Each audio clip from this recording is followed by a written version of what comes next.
Tu penses acheter de la tranquillité. En réalité, tu achètes souvent un supplément invisible. Assurance, garantie, extension. 3 mots qui sonnent comme protection, mais qui finissent comme marge. Et le pire, c'est que tu ne vois pas le prix réel au moment où tu dis oui. Parce qu'on te le vend quand tu es déjà fatigué de choisir.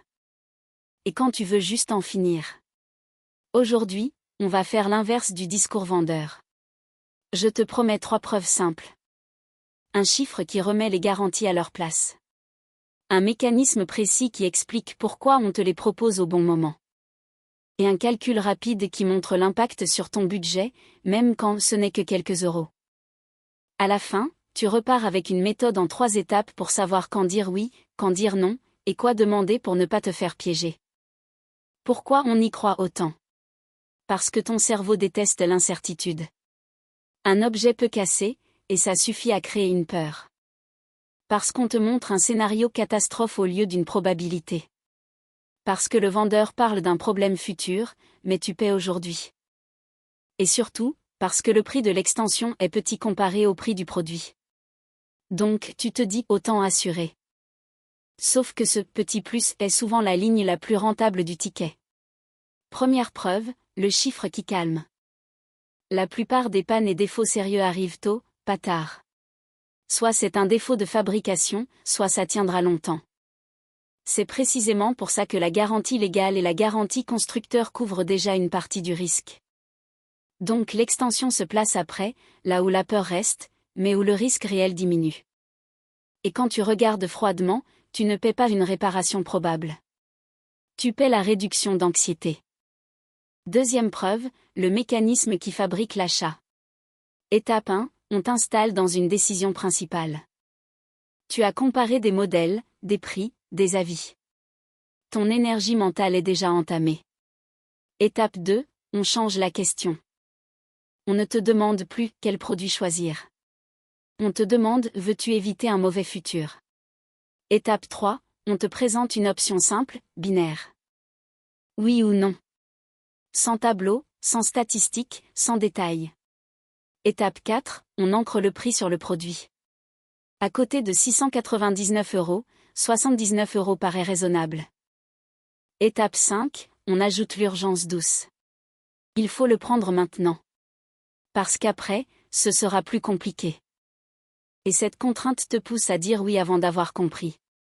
Étape 6, on floute la frontière entre assurance et garantie. On mélange panne, casse, oxydation, vol, perte, comme si tout était couvert. Alors que les exclusions sont souvent là où ton problème finira. Troisième preuve, celle qui fait mal, le budget. Parce que le piège n'est pas une extension. C'est l'accumulation. Tu prends une extension à 6 € par mois sur ton téléphone. Une assurance casse et vol à 8 € sur un autre appareil. Un petit pack garanti à 4 € sur l'électroménager. Et une option assistance à 3 € sur un abonnement. Ça fait 21 € par mois. Sur un an, 21 x 12, ça fait 252 €. Sur 3 ans, tu es à 756 €. Et ce chiffre, tu ne le vois jamais sur le moment. Parce qu'on te présente chaque ligne comme minuscule. Alors que ton budget, lui, additionne tout sans pitié. Et dans beaucoup de cas, cette somme dépasse le coût d'une réparation réelle. Ou le coût de remplacement d'un appareil milieu de gamme. Tu as donc payé une paix mentale au prix d'un produit entier. Maintenant, le plan d'action en 3 étapes, simple et applicable. Étape 1, tu demandes la question qui tue. Qu'est-ce qui est exactement couvert, et qu'est-ce qui est exactement exclu?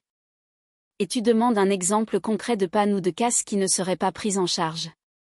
Si la réponse est floue, c'est un signal. Étape 2, tu fais le test du seuil. Tu compares le prix total de l'extension sur la durée au prix d'un remplacement plausible. Si l'extension sur 2 ou 3 ans approche une grosse fraction du produit, tu refuses. Étape 3, tu te crées ta propre garantie à toi. Tu mets de côté le même montant, mais pour toi. Un mini-fonds panne sur ton compte. Parce que l'auto-assurance, c'est la seule extension sans exclusion. Et voici le FELSAF, quand tu doutes. Si tu peux absorber la panne sans te mettre dans le rouge, tu n'as pas besoin de l'extension. Si tu ne peux pas, le problème n'est pas l'extension.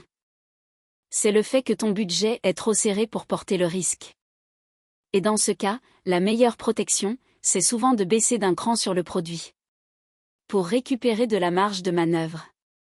Donc la prochaine fois qu'on te propose assurance, garantie, extension, tu sauras ce que tu entends vraiment.